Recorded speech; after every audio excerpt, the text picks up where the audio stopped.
men like Moses Williams did not get a formal education like the kind Charles Young received at West Point.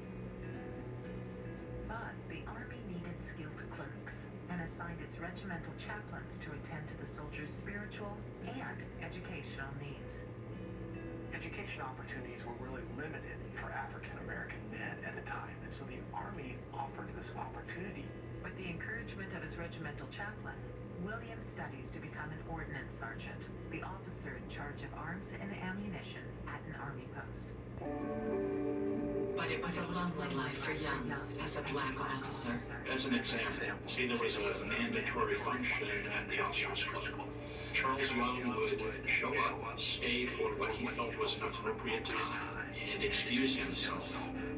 He had to stay on his side of the color line. Corporals or privates that were well beneath his rank would not necessarily salute him, because that meant saluting him, a colored man.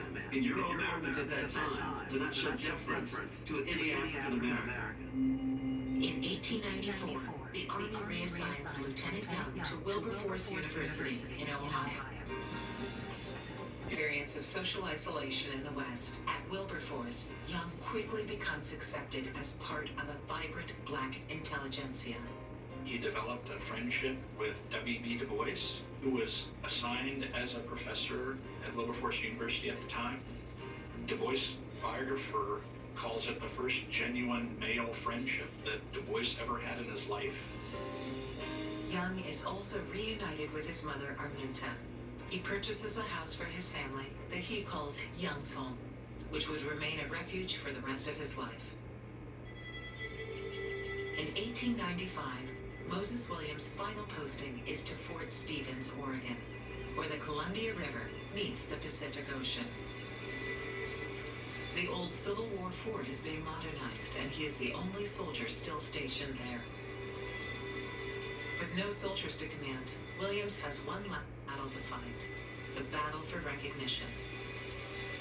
During the summer of 1896, he receives news that galvanizes him into action. Through his correspondence, he learns that at least one of his former fellow soldiers has received the Medal of Honor, and he realizes while he was in the very same action, Private Augustus Whaley and Lieutenant George Burnett had both been decorated with the nation's highest military award for their bravery during the Battle of the Cuchillo Negro Mountains. at the time, the way that the Medal of Honor process worked, a soldier could self-nominate, provided that they had the support of their commanding officer.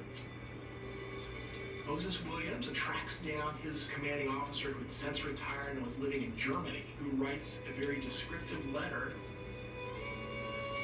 I recommend Sergeant Moses Williams for a Medal of Honor for his coolness, bravery, and unflinching devotion to duty in standing by me in an open, exposed position under heavy fire, thus enabling me to undoubtedly save the lives of at least 3 of our men. On November 23, 1896, the War Department responded. I'm instructed by the Assistant Secretary of War to transmit to you the accompanying Medal of Honor, awarded to you by the President of the United States for most distinguished gallantry in action with hostile Indians in the foothills of the Cuchillo Negro Mountains.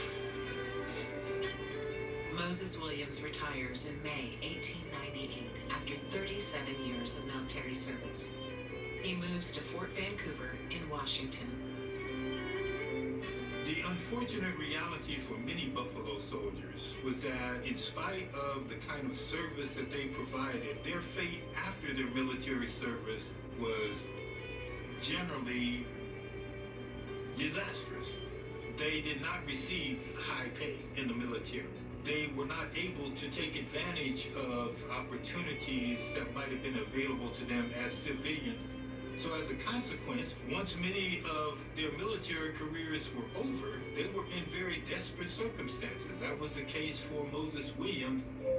Moses Williams dies a year later on August 23, 1899. He was buried with his sharpshooter's badge at the Vancouver Barracks Post Cemetery.